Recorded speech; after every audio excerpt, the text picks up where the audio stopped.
Assalamu alaikum. This is Narawala and you are watching me on Naro Literary Society. Friends, in today's story I will talk about Maulana Muhammad Latif Beg and how Latifabad got its name. And for today's story I have a guest with me.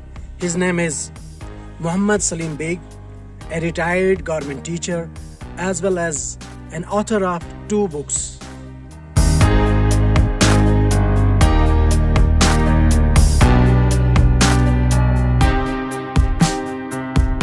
بسم اللہ الرحمن الرحیم. آپ بتائیں کہ جو آپ کے گاؤں کا نام لطیف آباد جو ہے، آپ اپنی اس زمانے کی آج سے 50-60 سال پہلے تو you have to recall your memories about that great person, great soul. Please speak up now. آپ کیا معلوم کرنا چاہتے ہیں لطیف صاحب کے بارے میں؟ یس یس. جی، تو ہمارے گاؤں کا نام کیسے لطیف آباد پڑ گیا؟ ہمارے گاؤں کا بنیادی نام جو ہے وہ کھڈ پورا ہے، اور بعد میں اس کا نام جو ہے لطیف آباد رکھا گیا. یہاں ایک بزرگ رہا کرتے تھے جن کا نام مولانا مولوی محمد لطیف بیگ تھا. وہ بہت پڑھے لکھے آدمی تھے اور انہوں نے پنجاب یونیورسٹی لاہور سے 1938 کے آس پاس ایم اے پاس کیا ہے from the university of the Punjab Lahore سے. تو انہوں نے بعد ازاں ایجوکیشن ڈپارٹمنٹ کو جوائن کیا اور وہ as a principle of a degree college جو ہیں وہ ریٹائر ہوئے ہیں. تو اس کے علاوہ انہوں نے عربی زبان میں بھی ایم اے وغیرہ کیا تھا، اور اس کے علاوہ انہوں نے ایم اے انہوں نے مولوی فاضل کی ڈگری حاصل کی تھی کشمیر یونیورسٹی کے ابتدائی سالوں میں ان اے پرائیویٹ کیپیسٹی. اور انہوں نے تعلیم جو تھی وہ ڈاکٹر تاثیر محمد دین تاثیر ان کا نام تھا، ان سے حاصل کی تھی ایم اے میں. وہ تھا ڈاکٹر تاثیر جو تھے وہ شاعر بھی تھے، اور وہ آکسفورڈ کیمبرج یونیورسٹی وغیرہ سے وہ پی ایچ ڈی وغیرہ بھی تھے. تو بہرحال انہیں آ سکے وہ تھے والد صاحب تھے پنجاب کے جو گورنر ہیں، پنجاب کے تھے جو گورنر پنجاب تھے، تو جو مارے گئے تھے بعد میں شہید ہو گئے بھی سلمان تاثیر کے وہ والد تھے. محمد دین تاثیر تھا ان کا نام، تو وہ ان کے والد تھے. تو ان سے تعلیم بھی حاصل کی ہے. تو یہ ابتدائی وقت تھا جس وقت انہوں نے صعوبتیں برداشت کر کے تعلیم حاصل کی. بیک گراؤنڈ یوں تھی کہ ان کے والد صاحب جو تھے وہ اپنے وقت کے ایک عالم دین تھے، اور انہوں نے ایک تصنیف بھی کی ہے جو ہماری نظروں سے گزری ہے. بہرحال وہ بڑے صاحب قلم تھے اور صاحب علم تھے ان کے والد صاحب، اور انہیں دست باعث حاصل تھا سید مہر علی شاہ صاحب گولڑا شریف راول پنڈی سے. اور لطیف صاحب جو تھے ابتداً انہیں تصوف اور معرفت کے ساتھ تعلق تھا. تو چونکہ میں ان کو بچپن ہی سے جانتا ہوں، لیکن ان کی تعلیم و تربیت کا مجھے علم نہیں، لیکن اتنا ضرور علم ہے کہ میں نے ان کی صحبتوں میں بہت وقت گزارا ہے. تو جہاں تک ان کا تعلق ہے تو انہوں نے ان کا ذریعہ معاش جو تھا وہ انگریزی تعلیم تھی. تو انہوں نے ابتدائی طور پر ملازمت کی ہے ایس وی کالج سری نگر اور دیگر کالجوں میں بھی کی ہے. اسلامیہ کالج بعد میں اسلامیہ کالج میں بھی کی ہے، اور قصبے شوپور کا ڈگری کالج جو تھا اس کے پرنسپل کی حیثیت سے وہ ریٹائر ہوئے ہیں. تو چونکہ وہ اللہ پرست آدمی تھے اور انہیں اس انتہائی تصوف کے ساتھ لگاؤ تھا، اور ابتدائی عمر میں جب کہ وہ FA میں پڑھا کرتے تھے، یہ 1947 سے پہلے کی بات ہے، پڑھا کرتے تھے تو ایک نامور شیخ ہوا کرتے تھے، شیخ طریقت، ان کا نام تھا سید جماعت علی شاہ صاحب علی پوری، وہ سیالکوٹ کے رہنے والے تھے۔ تو کہتے ہیں کہ وہ جماعت علی شاہ صاحب جو تھے وہ انہوں نے کم سے کم 60 حج کیے تھے، جن میں سے 30 حج جو تھے وہ پا پیادہ تھے۔ وہ عموماً شاہانہ، ایک قسم کی شاہانہ ٹھاٹ باٹ کے ساتھ آیا کرتے تھے۔ وہ عجیب و غریب قسم کے پیر تھے، نہایت ہی عالم ربانی تھے۔ بہرحال وہ آیا کرتے تھے اور سری نگر میں وہ رہا کرتے تھے، چشمہ شاہی کے آس پاس، تو وہ یہاں 9 دن کے لیے قیام پذیر ہوا کرتے تھے۔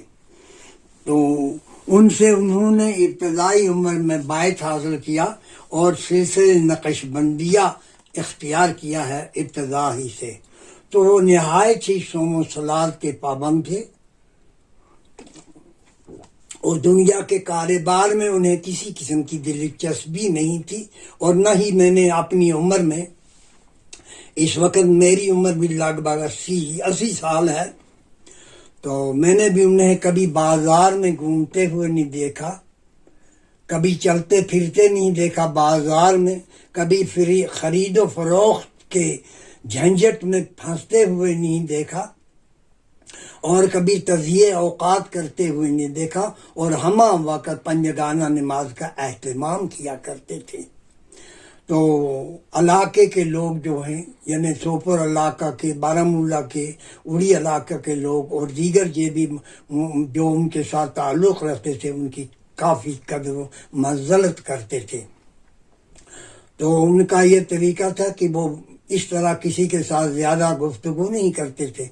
تو بہرحال کہنے کا مقصد یہ ہے کہ مولانا لطیف صاحب جو تھے وہ ایک روحانی شخصیت تھے۔ جہاں انہیں علم دین حاصل تھا، وہیں انہیں انگریزی علم و ادب کی بھی شناسائی نہیں تھی، بلکہ کافی حد تک، بہت حد تک رسائی تھی۔ تو یہ میں نے انہیں دیکھا، اور میں نے کبھی بھی انہیں خلاف کتاب و سنت کے کوئی بھی کام کرتے نہیں دیکھا ہے، میں نے کبھی نہیں دیکھا انہیں۔ اور ہمہ وقت، وہ ہر وقت جب بھی کسی کو کوئی بات کہتے تھے تو پھر کہا کرتے تھے، وقت کا تعین نماز کے ساتھ کیا کرتے، فلاں نماز کے بعد ایسا ہو، فلاں نماز کے بعد ایسا ہو، فلاں نماز، یہ کبھی انہوں نے وقت نہیں کہا ہے۔ ان کو وقت کو ظاہر کرنے کے لیے وہ نماز کی طرف اشارہ کیا کرتے تھے، اور کتاب و سنت کا اہتمام حد درجہ ان کے یہاں تھا۔ فضول کلامی، لغویات کے ساتھ اور خواہ مخواہ کی دوستی اور یاری جو آج کل کا شیوہ ہے، ان کے یہاں نہیں تھی۔ نہ تو کسی کی دعوت عام طور پر قبول کیا کرتے تھے، اور عموماً وہ کسی کی دعوت میں جاتے بھی نہیں تھے، اور پھر کوئی انہیں بلانے کی بھی کوشش نہیں کرتا تھا۔ تو بہرحال ان کو اللہ کے برگزیدہ ہستیوں کے ساتھ تعلقات تھے۔ تو بہرحال انہوں نے 2 حج بھی کیے ہیں میرے وقت میں۔ تو وہ بارہمولہ میں اب کے ایک گاؤں لطیف آباد میں جب آباد ہو گئے، تو گورنمنٹ نے انہی کی کارکردگی کو مد نظر رکھتے ہوئے اس گاؤں کا نام لطیف آباد رکھا۔ تو بہرحال یہ گاؤں یہ ایک پسماندہ گاؤں ہے، اور بہت ہی بیکورڈ علاقہ ہے، کافی حد تک بیکورڈ علاقہ ہے، لیکن اللہ کے برگزیدہ ولیان خدا نے یہاں پر ان کی آمد ہوا کرتی تھی، اور چولہے والے حضرات کوئی ہوا کرتے تھے، وہ بھی یہاں آیا کرتے تھے پرانے وقتوں میں۔ تو ان کی بیٹھکیں ہیں یہاں پر۔ تو بہرحال یہ ہے لطیف صاحب کی ہسٹری، اور ان کے مرید ہوتے تھے۔ وہ خود پیر نہیں تھے، نہ وہ یہ کام کرتے تھے، لیکن لوگ جو ہیں انہوں نے ہی ان کو پیر بنا دیا، اور وہ لوگ جو تھے وہ انہیں ہمہ وقت تنگ کیا کرتے تھے. کوئی کچھ کہا کرتا تھا اپنی حاجات کے لیے تو وہ تلقین کیا کرتے تھے کہ تم نماز پڑھو اور پھر اللہ سے دعا مانگو، ہم بھی دعا مانگیں گے. تو اس طریقے پر وہ کیا کرتے تھے. جب وہ مجبور کیے جاتے تھے تو وہ تاریخ لکھ دیتے تھے، لیکن وہ اپنے بادل نواخواستہ ہی دیتے تھے. صرف کہتے تھے دعا مانگو، ہم بھی مانگیں کہ تم بھی مانگو اللہ تعالیٰ سے. وہی دینے والا ہے اور اللہ تعالیٰ کے بغیر کوئی شخص کسی کو کچھ دے نہیں سکتا ہے. الغرض یہ ہے کہ پیر صاحب کے نام پر جب اس کا نام رکھا گیا تو بہرحال ان کی عظمت کے پیش نظر اور ایک طور پر ٹوکن کی حیثیت رکھتا ہے. یوں سمجھ لیجیے کہ یہ ایک نشان کے طور پر رکھا ہے نام، تاکہ ان کے نام کو ہمیشہ ہمیشہ کے لیے تاریخ کے صفحات میں ثبت کیا جائے. جی ان کی آرام گاہ یہیں پر ہے. انہوں نے کسی جگہ کو قبول نہیں کہا کہ بس میری آخری آرام گاہ یہی ہونی چاہیے، اور یہیں اسی گاؤں میں. تو انہوں نے کہا تھا کہ بھئی مجھے کوئی بھی میری قبر کے ارد گرد کوئی چبوتے نہ بنائے جائیں. بہرحال ان کے جو کچھ مریض ہی، اب کہیے اب مریض تو نہیں کہہ سکتا ہوں، بعض اعتقاد رکھنے والے جو تھے انہوں نے ایک کنسٹرکشن کھڑی کر دی ہے یہاں پہ، تو وہ بطور زیارت کے یہاں پر موجود ہے. اور پھر یہاں پر زائرین بھی آتے رہتے ہیں. اگرچہ یہ غیر معروف جگہ ہے، یہاں آنا جانا بڑا دشوار ہے. بہرحال ان کے مریضوں کی تعداد جو ہے وہ بھی کافی ہے. انہوں نے کوئی تصنیف نہیں کیا، بس وہ صرف اللہ تعالیٰ کی عبادت میں ہمہ وقت مشغول رہا کرتے تھے. ذکر مولا کے سوا وہ کچھ نہیں کیا کرتے تھے. ذکر مولا کے سوا اور بس کتابیں اپنی پڑھتے تھے اور ذکر مولا کیا کرتے تھے. اور رات کے وقت بھی وہ بیداری کیا کرتے تھے، اور دن کے وقت بھی صرف ذکر. اور افضل الذکر من لا الہ الا اللہ، بس وہی کیا کرتے تھے. اور اس کے علاوہ جناب عالی بس زیادہ دنیاوی معاملات میں وہ مداخلت نہیں کرتے تھے.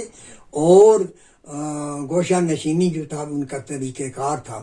ہاں ایک بات ضرور تھی کہ وہ ہر دن وہ قرآن کریم کا درس حدیث یا کسی کو تفسیر کی ضرورت پڑتی تو جس علاقے میں رہیں، جس جگہ رہیں، عام طور پر سوپر میں رہے تو ان کے بہت سارے شاگرد ہیں جن نے ان سے علم دین کی باتیں سیکھی ہیں اور قرآن کریم کیا ترجمہ وغیرہ بھی پڑھا ہے. اور بچوں کو بھی اپنے محلے میں وہ تعلیم دیتے تھے اور اپنے گھر میں بھی تعلیم کا اہتمام کیا کرتے تھے. دیکھیے ان کی ایک ہی بات تھی کہ تعلم ہے، یعنی علم اور ادب کی بس تراویج اور ترقی کے لیے وہ کام کرتے تھے. علم دین بھی ہو اور علم دنیا بھی ہو.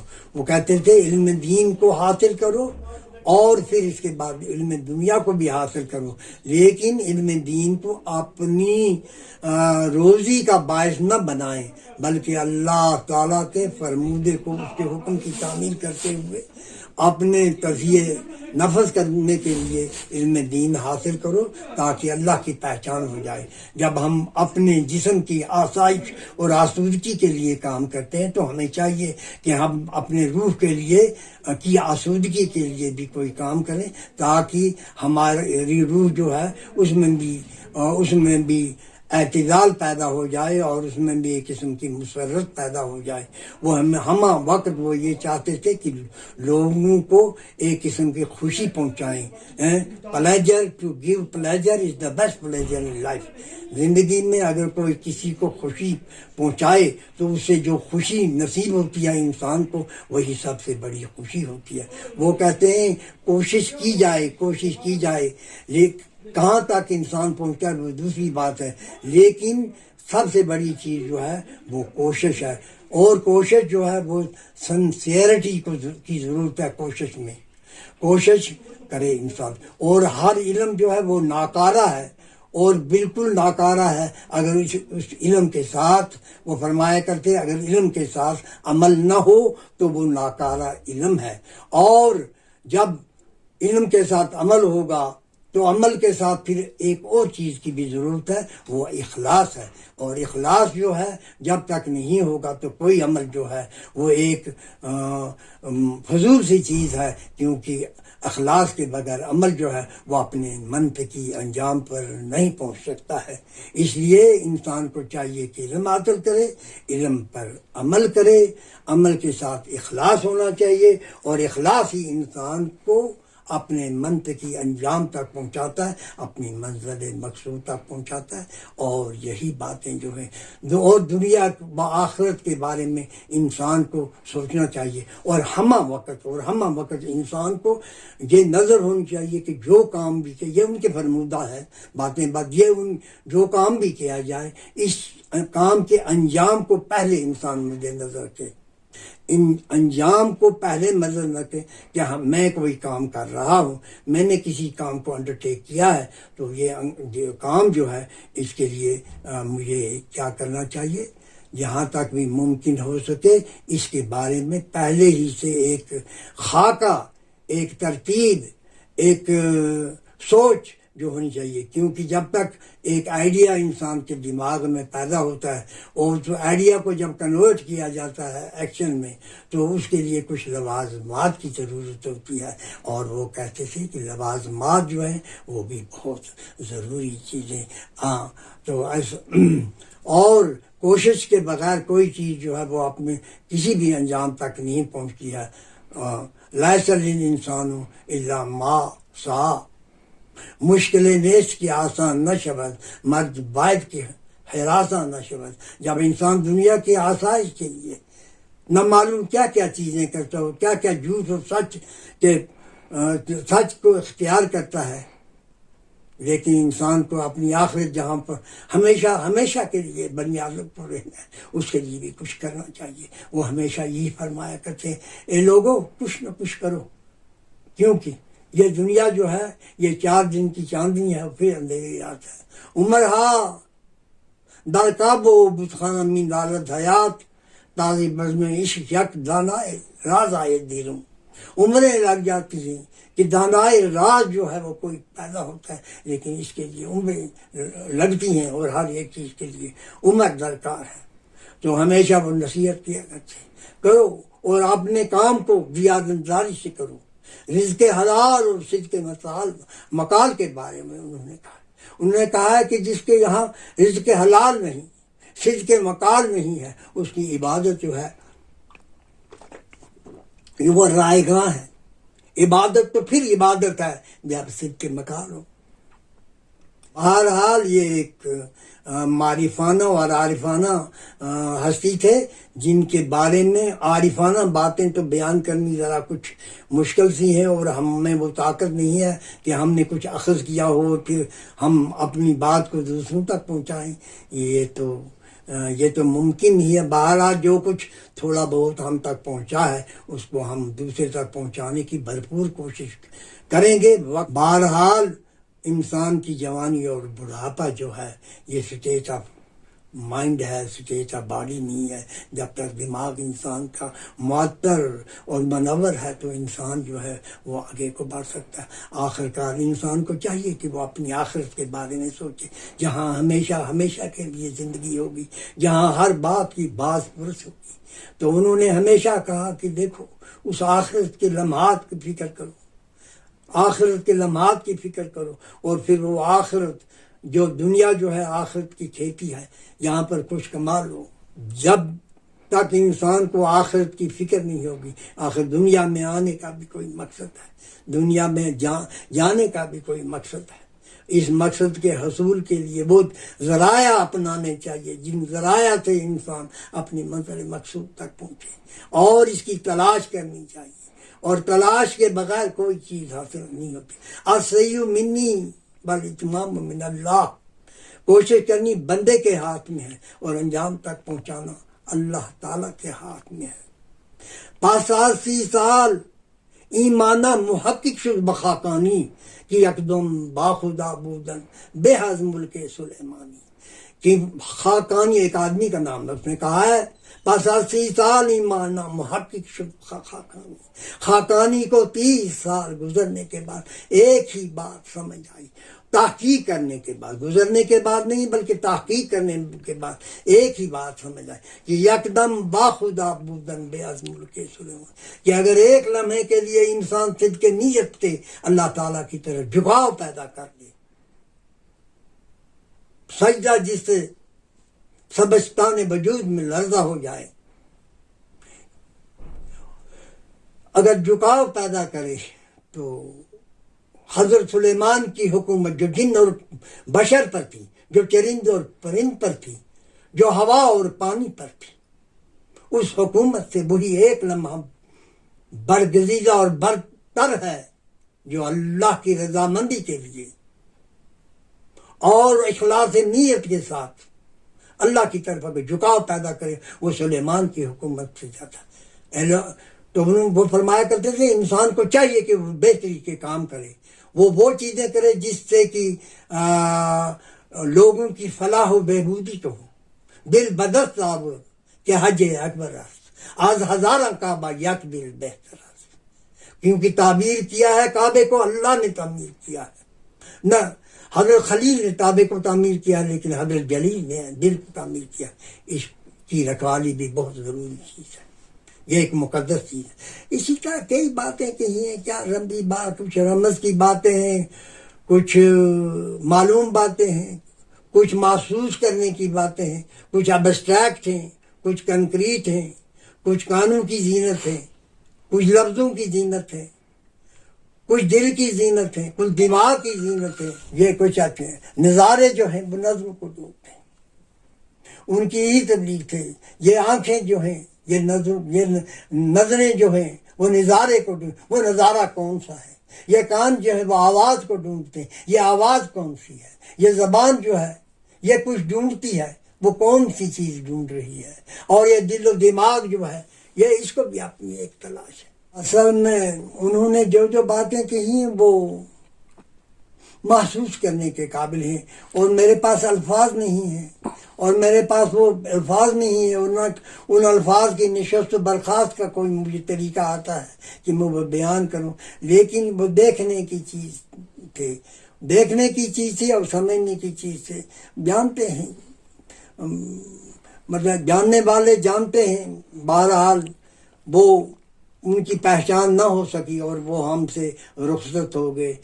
وہ کہتے ہیں جب تک کہ انہوں نے کہا تھا ایک دفعہ، وہ در عدم کیا پائے گا، نایاب کوہر کیا لائے گا، کلزم کی اتھا گہرائی میں جو بر کے شرابر ہو نہ سکا۔ جب تک انسان اس بے قرار سمندر میں غوطہ زن نہیں ہوگا، وہ کیا ان جواہرات کو لائے گا۔ اس لیے انسان کو لازم ہے کہ وہ جو بھی کام کیا جائے، یا وہ دنیا ہو یا دنیا وہ معافیہ کے بارے میں، اس میں گہرائی و گہرائی کے ساتھ سوچ و وچار کرے، تفکر کرے، تدبر کرے، اللہ کے فرمودے کے مطابق اللہ کے قرآن کو تدبر کے ساتھ پڑھے، اس میں جو باریکیاں ہیں اس کو دیکھیں، کتاب اور سنت کا اتباع کریں، کیونکہ شریعت کے اتباع کے بغیر کوئی درویشی نہیں، کوئی پیری نہیں، کوئی فقیری نہیں، کوئی خدا پرستی نہیں ہے۔ بغیر اللہ کے حکم کی تعمیل کے بغیر اور کتاب و سنت کے بغیر ہمارے عقیدے کے مطابق، ہمارے عقیدے کے انہوں فرماتے تھے کہ ہمارے عقیدے کے مطابق کتاب اور سنت کے اتباع کے بغیر کوئی چیز نہیں ہے، نہ کوئی فقیری ہے، نہ درویشی ہے، نہ کوئی بڑا پن ہے۔ اکرمکم عند اللہ اتقاکم، وہی بڑا ہے جس کے یہاں تقویٰ ہے، جس کے یہاں پہچان ہے، جس کے پاس صحیح سوچ ہے، صحیح سمجھ ہے اور صحیح سمت ہے، اور انسان کے صحیح عقائد ہونے چاہیے، ذکر خدا بھی فکر معاش جو ہے، یعنی دنیا کے جتنے بھی معاملات ہیں وہ شرع کے خلاف نہیں ہونے چاہیے، بلکہ وہ اتباع شرع کرتے ہوئے انجام پذیر ہونے چاہیے۔